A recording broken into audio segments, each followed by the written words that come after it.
Welcome to episode 251 of Angela Watson's Truth for Teachers. I'm your host, Angela Watson, and I'm here to speak life, encouragement, and truth into the minds and hearts of educators and get you energized for the week ahead. Today, I'm talking with Kyle Cohen about how he chooses empathy each day with his students, even when the fatigue from that is real. Visit truthforteachers.com to get an easy-to-read, easy-to-share version of this podcast episode in the form of a post that Kyle has written. I wanted to tell you about a podcast that I recently discovered called Like a Sponge that's now become a sponsor of Truth for Teachers. It's produced by the nonprofit Great Schools and explores how children learn. The target audience is usually parents, but this year, Like a Sponge delved into something totally relevant for teachers: how to transform this 200-year-old institution known as the American high school to make it more equitable, student-centered, and humane. In each episode, we hear stories from educators who reinvented their practices to solve for disengaged students, trauma, and a legacy of racism. It's all part of transforminghighschool.org, a bilingual collection of multimedia content. Find Like a Sponge anywhere you listen to podcasts, and let me know what you think. If you're considering leaving teaching but you aren't sure what else you could do professionally, check out Daphne Williams of The Teacher Career Coach. She has lots of resources to help you translate your classroom work experience into skills that are highly sought after in other industries. Her course includes resume templates and guidance, contact information for companies that frequently hire former teachers, and all the support and community you need to find your next career or just build a side hustle until you're ready to leave. If you're just curious about options, or if you're on the fence, start with a free quiz to identify careers that might be a good fit. Just go to teachercareercoach.com/truth for teachers, or click the link in the show notes. You'll find special free resources that Daphne designed for Truth for Teachers listeners. That's teachercareercoach.com/truth for teachers. My guest today is Kyle Cohen. He is a fourth grade teacher in Cleveland, Ohio, who is working toward educational leadership. I first connected with Kyle on Instagram, where I was inspired by his enthusiasm and positive outlook on teaching, and just his genuine love, care, and empathy for his students. All of that on his Instagram is sprinkled in with some real talk and humor, quite a bit of humor as well. If you could use some of that energy in your Insta feed, give Kyle a follow. His handle is Mr. Cohen, Kylecohen, Mr. Kyle Cohen. Kyle's one of those people whose energy is contagious, so I hope you'll enjoy this lighthearted, casual conversation in which I talk with him about how he keeps showing up each day as the best version of himself. There has been so much pain and loss and suffering in the world, particularly since the pandemic. And I know that I myself sometimes find myself in this state of empathy fatigue, where I'm just trying to care for so many people at one time, and I'm trying to care about so many things at one time that it's like I don't have anything else to give. And I think teachers have been hit particularly hard with empathy fatigue because there's this real physical and emotional toll that comes with caring for and serving students and families constantly without having the necessary supports in place for teachers' own needs. So that's what I'm observing. Tell me about what your experience has been like. Have you felt any of that this year? 100%. And I think this year, it's important to remember this is our third year, our third school year of dealing with the impacts of the pandemic on our education system and on our students and on ourselves as educators. And given that this is year 3, I'm actually experiencing this empathy fatigue this year more than I did last year, more than I did the year before. And I also think some of the challenges that at least I'm experiencing are greater now than we have experienced thus far. The national labor shortage that everyone is experiencing across all sectors is hitting us really hard in terms of substitutes. We have virtually no substitutes. So every morning I'm showing up and I'm trying to figure out what my role is, where I'm covering, and then worrying about everything I need to do for my students. That's an additional burden we're facing this year. And then we're also really seeing the impact of the pandemic on academics. Like I have fourth graders who started this pandemic in first grade, and we are now seeing these very real academic gaps. But last year we had the pandemic actually as an excuse. So it was okay. So, right, if students are falling a little bit behind, it's not a big deal. The tests don't matter this year. And something that I love so much about what you've been sharing is the fact that, like, how are we going to reimagine our schools? Like last year, we had that opportunity for maybe giving more time to project-based learning or giving more time to these things that we love doing in the classroom with students. That's not my experience this year. This year, my students are expected to pass with flying colors the test that my students in fourth grade were taking in 2019, right? But so much has changed. So much is not where we were in 2019. And this system-wide issue is leaving me in a place of, and what are we going to do about that? Right. There's this pressure this year that somehow the 2021-2022 school year was the year we just get back to normal. Like we're just going to rebound this year and we're just going to pretend like COVID's not happening at all this year. And so I think you're right that this, whatever little bit of grace or flexibility there was has decreased over time. I think there was the most in spring of 2020. There was some last year. And then this year it's like, okay, we can't keep doing this anymore. And I think teachers like yourself are caught in the middle because you actually care about kids. What's going on with the kids in your classroom this year? What are you noticing from them and how they're dealing with all of this? Kids are amazing, and kids are so resilient, and they will show up in my fourth grade classroom excited to be here when I'm putting off this excited energy, right? And I really think that's where this conversation of empathy is so important, because when I'm showing up with my kids and I am in that headspace that is so excited about learning and the lessons I've planned and I'm set and we're ready, like I am not only able to tackle whatever comes in front of me from students, but like they are in the best mindset possible too. So on those days, like we are rocking and it is great. I'm obviously seeing these academic gaps that we were talking about. I'm seeing students who have some very clear, I teach math, science, and social studies. So that like fluency foundation that so many students, I think, really gather in those early primary years. I see gaps there. But the biggest thing that I'm overall seeing is in terms of like social and emotional development. And I think that missing so much school for so many of them was a huge challenge, obviously. And it's the days where I am finding that empathy fatigue in myself that makes it even more challenging to close these gaps. But when I'm able and I have the capacity to be at my full 110% Kyle Cohen mindset, it allows me the opportunity to really work to close these gaps. It's just how often can I be in that mindset? Yes, because realistically, you can't do it 100% of the time. I mean, Correct. I'm seeing you where I'm looking at you right now on video. I'm seeing your amazing classroom. You look put together and happy, and this is the end of the school day. Yeah. But I know it can't possibly be like that all the time. I know there are teachers listening to your energy and like, how is he doing this? But it's not constant. No, not at all. It's not constant. And we are going to talk about some of the things that help recharge you. But you mentioned that sometimes there is that feeling of empathy fatigue or feeling exhausted. And when it happens, we often take that out on the people closest to us. And that can easily be our students, especially at the elementary school level. If you are with the same group of kids all day long, that's even more opportunities for you to get on each other's nerves. Yeah. And you get a little too comfortable and, you use a tone that you didn't want to use or, Yeah. it happens. So can you tell us about a time maybe when you have struggled with responding appropriately to your students or to tapping into that empathy within you for them and what you did to make that choice to move toward empathy? Mm-hmm. Happens all the time.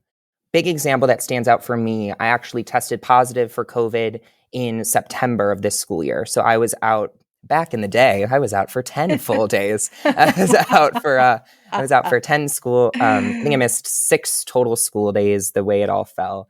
I was super fortunate at that time that I had a substitute who actually covered the entire time I was out. If that happened today, that probably wouldn't have been the case, but I was actually really lucky to have one person here. Things overall went very fine for the substitute.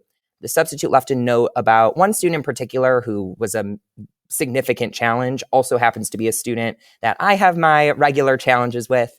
And in that moment, coming back from a sub, I think is a feeling we can all relate to as teachers of like, all right, let's see what happened, right? Like I'm going to look at the note. I'm going to try to find who messed up. What was it? What can I take care of? And that is a moment for me as an educator where I need to consciously tell myself and ask myself, like, how do I want to show up in this moment? So take that information. And for me, what this looks like is I had this student stay back for a few minutes at the start of our recess time. And I just asked, I was like, how was your experience with the sub? Right? Like, how did the week go? And we had a conversation. This wasn't like a punishment. I wasn't taking anything away. This was a real conversation. And then I shared the note. I shared, like, this is what our substitute left. Like, do you feel like this is true? Do you feel like this is not true? Student said it was totally true, had no problem with any of the remarks.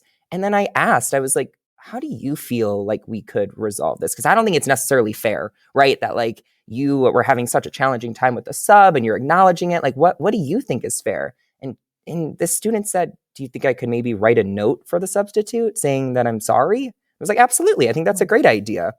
And I feel like this conversation that was stemming from a place of empathy, where I was coming to this student knowing that there is so much going on in our world, that this student in particular has so much going on at home that I know the full context of, right? Like, I am able to process all of this. We're able to treat each other like human beings. We're able to come to this mutual understanding, and we're able to resolve the problem that was at hand. And I think while in the heat of the moment, it is so often difficult for us educators to do that appropriately, I think it's so important to do so that we are not hurting these relationships that we're working so hard to build. Mhm.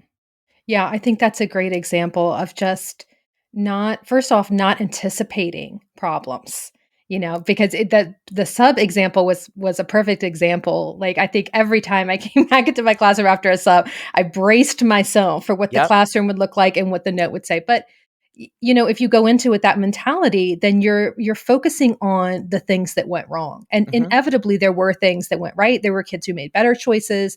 There were things that maybe went better than what you expected. So what I'm hearing you say is I'm hearing a focus on not anticipating problems. And then when you hear the problem, to not immediately react, Mm-hmm. and call the kid over right away and, give them a lecture, give them a punishment. You waited until it was an appropriate time to actually have that conversation and truly listen. And Right. if you're doing that kind of thing on a regular basis, it trains kids. They don't have to get defensive. They don't have to lie to you. They could tell you the truth and you are going to respond with empathy. Right, because the opposite on a Monday morning would be like, hey, get over here. Let's look at this. Let's talk about this, right? And like, then I'm starting this week off. It's such a negative point. And I, as an adult, would be so upset if my principal walked down to my classroom and had something terrible to report to me first thing Monday morning, right? Like, that would be so hard. And now we're imagining like having that experience be put onto a fourth grader when that is in my control. Like, that is something I can control. I can make sure that we find that appropriate time. I think that timing piece is essential too. Yeah. Oh my gosh. That would ruin my whole week, starting Yeah. my week like that. I mean, think about when you get that email from an administrator, from a parent that is like not what you were expecting. They're like, come see me in my office. And then you worry all day. Uh-oh, what is this going to be about? Why would we want to create that feeling in our students? Because then how was she supposed to concentrate on learning if she knew that you were going to have this big talk with her later? So I Absolutely. love that example of how you handled that. What do you do when your empathy is running low? Do you have any regular classroom practices or personal habits that help you show up each day as the best version of yourself for kids? Yeah, there's a few things here. The biggest thing for me when I am feeling this exhaustion, especially when it comes to all things empathy, is planning a very fun lesson. Like, as a fourth Mm. grade teacher, a huge reason why I went into this field is to like create incredible, fun learning moments for kids. I worked at summer camp my entire life. I just love being with kids. And so any opportunity I can find to just plan something fun, that fuels me up. Like, that brings me joy. And for me, when I'm having some of my most challenging weeks or days, like following that up with a lesson that reminds me why I became an educator to begin with, like, that's the fuel I need. I don't need external praise from anybody. I don't need people to tell me how awesome I am. Like, I don't need any of that. Like, I want to see joy in my students, and like, that will do it for me a lot of the time. But Mm. beyond that, like, when I am having like a consistent challenge with finding empathy or finding like the the energy I need to show up positively for students, it's setting boundaries for myself. So I am a workaholic. Like, I will just say that up front. I will work all the time, mostly because I love it, but Mhm. sometimes because I'm just overthinking every detail, and I need to set boundaries for myself. So when I feel that like physical overwhelm building, I know that doesn't mean for me working more will help. I know for me that means, okay, I need to cut it off. So like, we are going to get to school at this time and leave at this time. And it's going to be just like that, because again, I will find something that I have to just get done or really think I have to get done. And also for me, avoiding negativity in my school.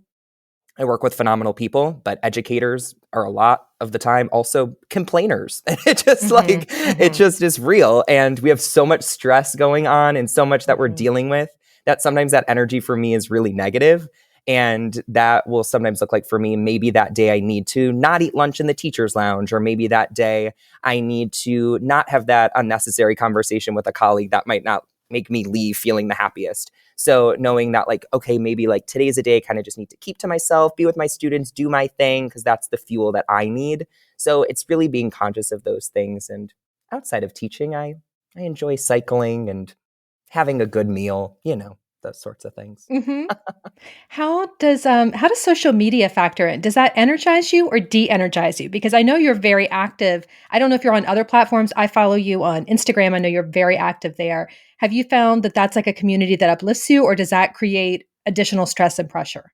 Angela, I have been all over TikTok. Are you in this Oh, I have world to of find you on TikTok. education? Education TikTok is all over the place. No, but Yeah. I love social media. I obviously love sharing on social media, and most of the time I do find it really energizing. The problem I sometimes have with social media is the comparison game, and Mm. seeing what other folks are doing that's so incredible, and having that natural human feeling of like, oh, I wish I'm doing that, or I'm as awesome as that. And that's where I need to sometimes watch it. But usually it's really, I get so energized by seeing like the incredible things that people like you and so many others are doing in the world of education. And it just gives me additional fuel to bring more into the work I'm doing with kids. I'll be honest, on TikTok, I follow like hardly any educators. That's like my work free zone where I'm just not thinking about it at all. So no, I had no idea you were even on there because the algorithm never served that up to me, but I will definitely check you out because you're amazing on Instagram as well. Tell us your handle while we're talking about this so people can follow you. I am at Mr. Kyle Cohen on YouTube, Instagram, TikTok, all the places. Okay, awesome. What advice would you give a teacher who is listening to this and thinking, I just hate the way that I've been talking to my students lately? I have not had the energy to have these fun, creative lessons. I've maybe been yelling or getting impatient. And it's just because there's too much going on right now. I'm under so much pressure. And I don't know how to make the shift right now in the middle of the school year back toward a more kinder and compassionate place with my students. What should I do? What would you say to that teacher? Yeah. I mean, this also makes me think of burnout, and this makes me think of so many people who I see on social media who are like having the conversation about leaving the field of Mm, education. I'm taking the challenges that we are experiencing as humans who live in this world and as educators as fuel that excites me to show up even more for my students, because there is so much negativity. There is so much that I can look at and be so upset about, but I am remembering my why, and I am flipping all of this negativity into my students need me now more than ever before. And we hear this all the time, like, remember your why. Like, why did you do this in the first place? But like, it is so true and it is so real. When I was in fourth grade, this was not my schooling experience. Like, I was not mm, forced to wear a mask, sit 3 feet away from my friends. I was not having teachers who were this stressed out all the time. At least I don't remember. Or like, right, mhm. all of these things. And our kids see everything. They pick up on everything. And I am so conscious of the fact that like, this wasn't my experience.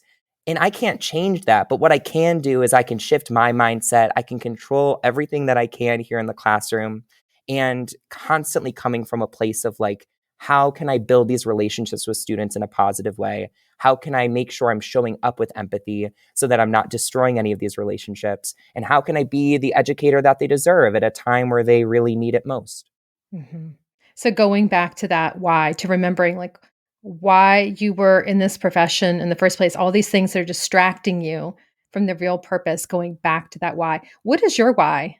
What is the thing that keeps motivating you and that really fuels you and energizes you?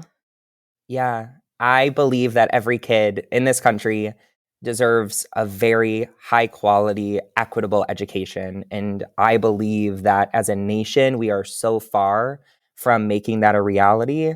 And my why on this day and every day is like just working to get us one step closer to that like ultimate goal of like one day every kid in this nation will have an education they deserve. I love that. Yes, each day is one step closer. Just that work that you are doing daily in the classroom moves us toward that goal. I love it. What's one thing that you want every educator listening to this to remember about pushing through empathy fatigue? Yeah. I mean, you're not alone. I know I'm coming off as Mhm. this like positive, energetic human being, but like I feel what you're feeling. I live it every day. And you're not alone with those experiences. And I'll just echo what I said before is that like your kids and your students, they need you and they need you now more than they have ever needed you. And even in those moments where they are acting in the way where you think that they don't actually need you, those are the moments when they're like saying to you, no, like I really do, right? When you're seeing those behaviors that are getting under your skin, especially with you elementary folks, as you said, Angela, who you're with them all day and they're doing their thing.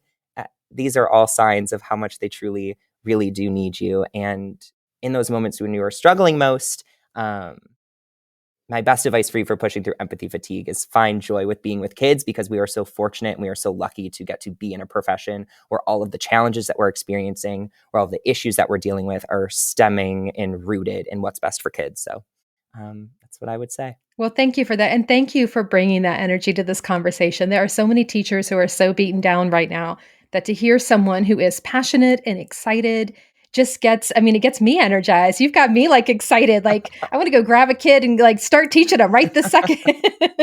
So thank you for putting that energy out there. I know that is a huge encouragement to teachers who need to hear, no, there are folks actually staying in this profession, loving these kids, and working toward, as you said, a more equitable high quality education for all kids. It is something that is a goal worth striving for. Even if we never get there, even if we don't get there in our lifetime, it is a goal worth striving for. And that daily work is so, so, so important. You don't have to do it all. You just do your own daily work with your own students. And I thank you for sharing that journey with us here and as well as on your social accounts. I hope folks will follow you and follow your journey because you are always that burst of just excitement and energy and also deep thought and deep reflections as well. And I appreciate that so much about you. Oh, I so appreciate you. This is so awesome. And I've been listening to you for so long. So to be here is such an honor. So thank you. Thank you, Kyle.